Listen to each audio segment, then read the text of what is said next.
Okay. Good morning, everyone. We are Group A, and we are going to check and review the compensation and benefit package of the Canadian soccer team. Well, we suggest that they should change. But first, we are going to do a quick review of the U.S. Federation compensation strategy. After that, we are going to identify the problems according to their compensation strategies. We are also gonna give recommendations based on the content course. And finally, we are going to review and check the strategies based on the Canadian legislation. So first of all, the big deal and the main problem that we see in the US soccer team is that they have a gap between men and women. So in this picture, we can see that, for example, based on the individual pay exhibition, men get more both bonus and base pay. So if we see the pink is women that they just get $3,600, but men their minimum pay is $5,000. And if we compare with bonus, the difference it's a lot. Now, if we compare the gap, if for example they play 20 games in the women's case, they just get, if they lose all games, they just get $72,000, while men they get $100,000. And if they win all the games, well, the gap increase a lot. For example, here we have compensation. This is more focused on bonuses per team. So the green color means that they have advantage over the other team. So as we can see, men get more pay over women in almost all the categories. The only category that women have more pay than men is just if they finish in fourth place in the World Cup. And also in television deals that the men's team don't have. So the gap, as we can see, it's a lot. We are talking about that men get million of dollars, while women they just get $100,000. In the type of contract, we also see a gap here. The women team they have two type of contract. They have full-time employees, and also they have no contract employees. That is very similar as men have. The only difference is that, as usual, men if we compare, for example, same categories are as a pay for play basis, men get a minimum $5,000 per call, while women they get maximum $4,000 per call.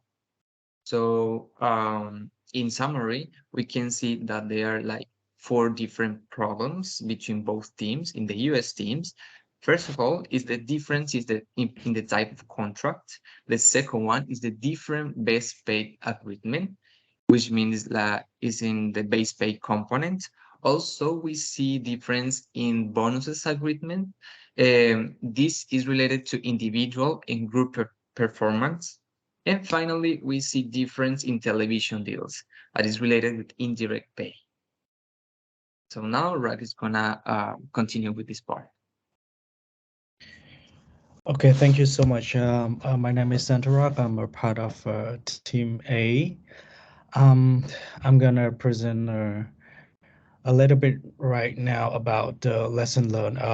I know the intention of this presentation is probably going to focus more on a strategic compensation strategy. However, I think a lesson learned from the U.S. Scandal team is very important for us the external factor that impact the compensation strategy.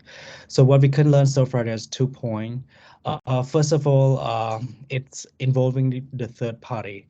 So the point is like the U.S. Soccer team management when they raise the issue, it's solely from their side. There's no involved with the third party. So what we learned so far, they should involve with the third party, meaning the independent organization or company like EY, like PwC, Deloitte. That's kind of company will bring more transparency to their view and their comment during the lawsuit. The second point is about wrong timing. So the time that is kind of a little bit political management. So the time that they bring this issue up, it's like the same time as social movement in the United States, like Me Too, Black Lives Matter. So this type, it's I think this lawsuit is not really a big deal. However, it's because it's happened the same time as Black Lives Matter and Me Too. So it's just a hit to this lawsuit. So it's a wrong timing, and it's also the involvement with the third party that we learned so far from the soccer team. Okay, move on. So right now, our team come up with the for strategic compensation plan that we're gonna propose. It's gonna be on best pay, individual performance bonus, group performance bonus, and indirect pay.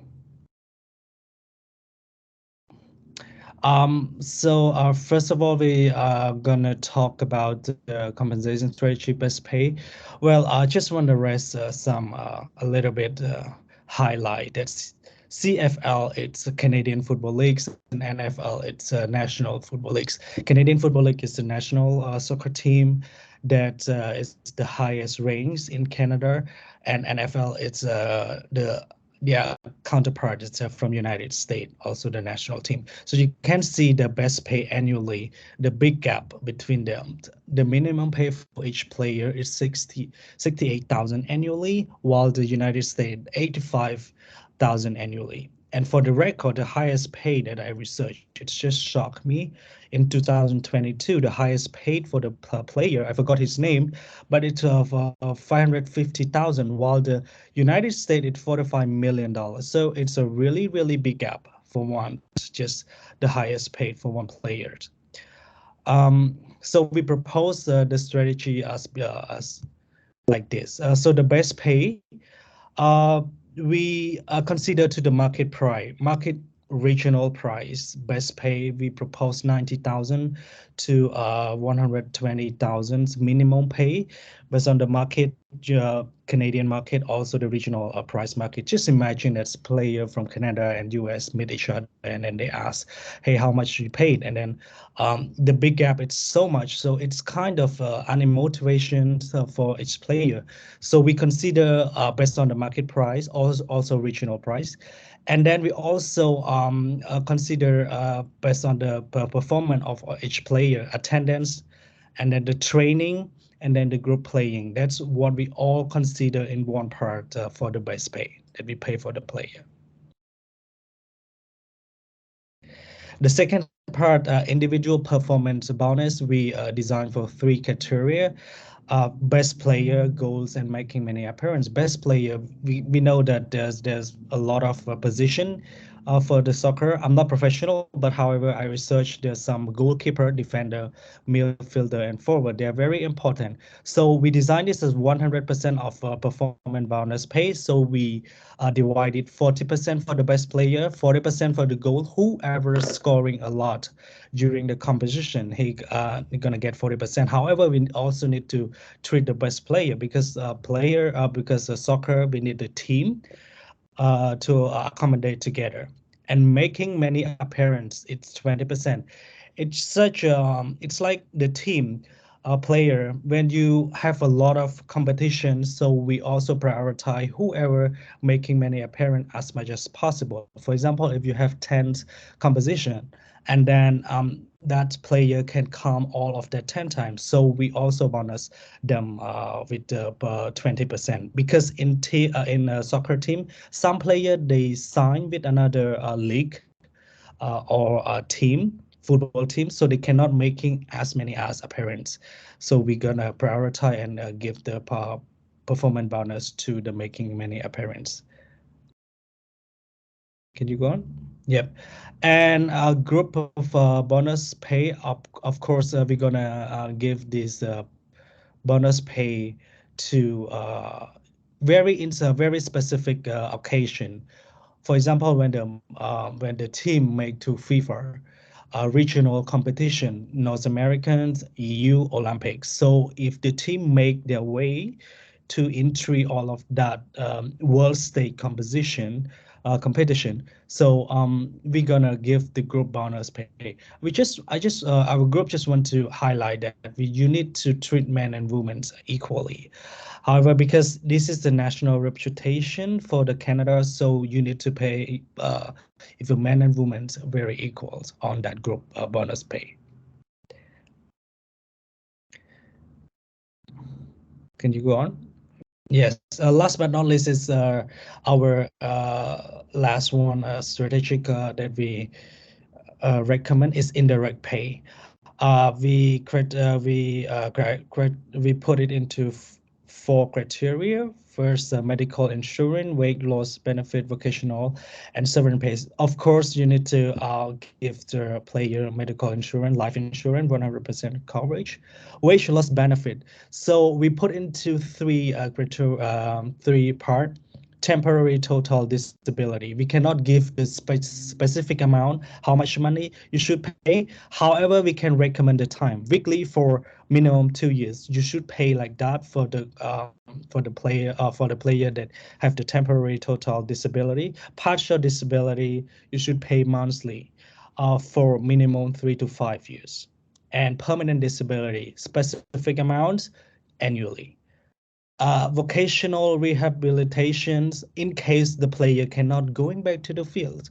So you need to pay to injury, vocational evaluation and training for the new occupation are possible. So you need to consider about that if he or she get injury that cannot going back. So he or she will need the new occupation for survival.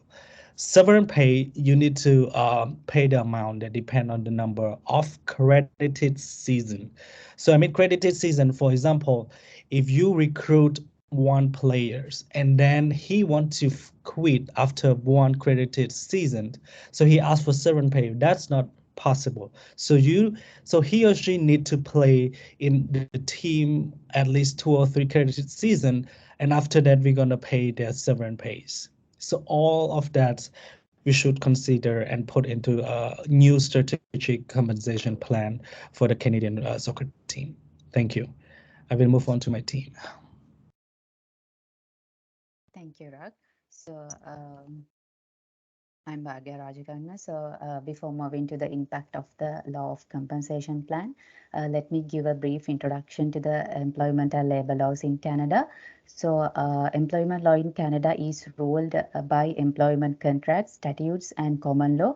Under Canada's Constitution Act, labor and employment law is subject mainly to provincial jurisdiction, and some selected industries are under federal jurisdiction.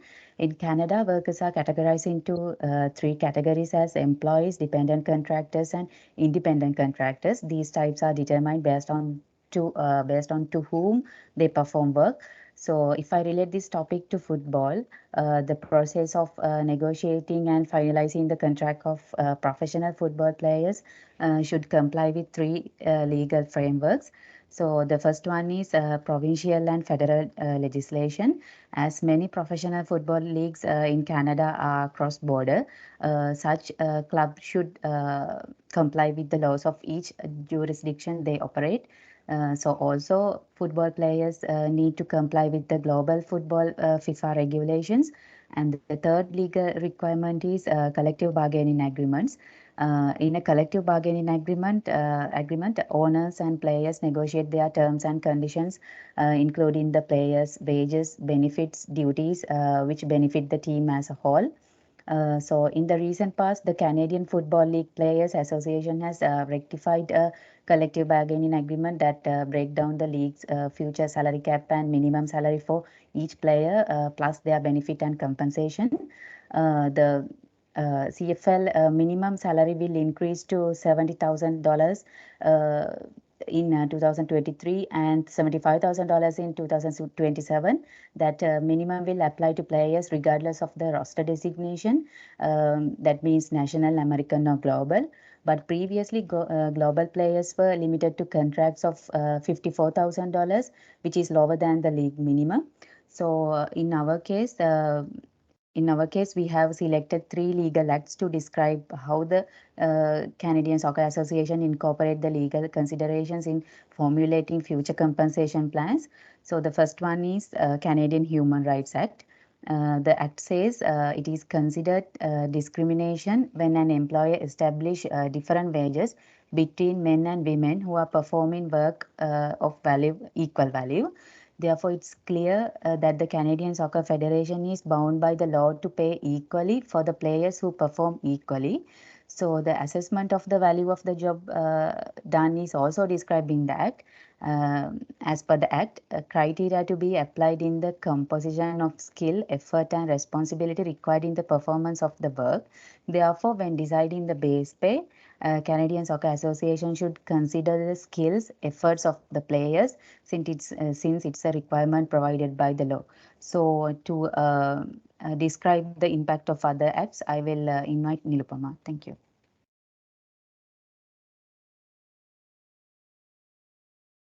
Yeah. Thank you so much, Bhagya. And I'm Nilupama. I'm into the next part of impact of Canadian laws towards our newly designed pay plan. And here I will elaborate 2 acts, Pay Equity Act and Labour Code. As per the description, the purpose of Pay Equity Act is to achieve pay equity by addressing the gender-based discrimination in the compensation practices and systems of employers that is experienced by employees who occupy positions in female job classes. They receive equal compensation for work of equal value. So while taking into account the diverse needs of employers and then to maintain pay equity through proactive means. So according to this act, the compensation means forms of remuneration payable for work performed by any employee, and this includes these criteria like salaries, commissions, vacation pay, severance pay, and bonuses. And also the employee contributions to pension funds or other pension plans and also long-term disability plans and all forms of health insurance plans. These are described as compensation criteria in this act.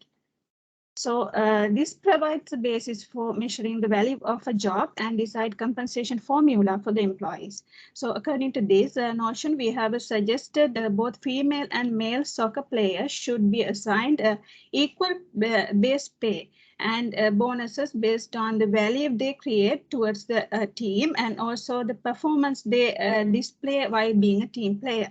So problem we see here is actually the measuring the value of the performance, and there should be a proper system designed. So this we have suggested 4 bases for deciding the value of each player as described in the previous sections. So those are market price, attendance, training requirements, and group play.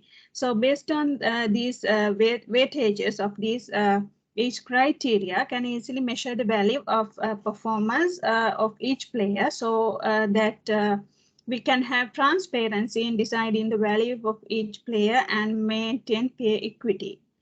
So into the other law, Canadian Labour Code, it's all about guidelines for compensation policy. Actually, the Canadian Labour Code shelters employees by implying the compensation benefits to the employees if they undergo an injury or illness due to their work. As per this code, every employee should prescribe, every employer should prescribe a plan that provide an employee who is away from work due to work-related injury or illness with wage replacement at an equivalent rate. So the suggested indirect pay plan is impacted by this law, and the payment for the injured soccer players are suggested to arrange with the medical insurance and wage loss benefits, vocational rehabilitation if they undergo any injury or illness during their play. So they will be financially protected while they are unable to perform the same task in the same level. And they were performing till they fit enough to return back to work. Into the different circumstances, we have suggested that the national soccer team players should be provided medical insurance facility and shall pay compensation in 3 situations, like total disability, partial or permanent, depending on the time period that they are into the disability. So this would be our suggested pay plan for Canadian national soccer team and the impact of current Canadian laws to our newly designed pay plan. Thank you. Thank you so much. I want to give a brief conclusion. So as we could see, it's evident that there is a gap between both teams, the US soccer team, female and male. So to avoid this same gap and problems in the Canadian team, our strategies are based on the Canadian law.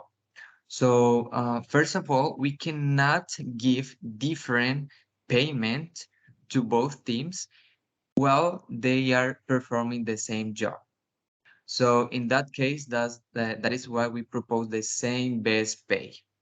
The difference is in the performance pay. Because both teams, they have different ratings and one have more fans than the other one.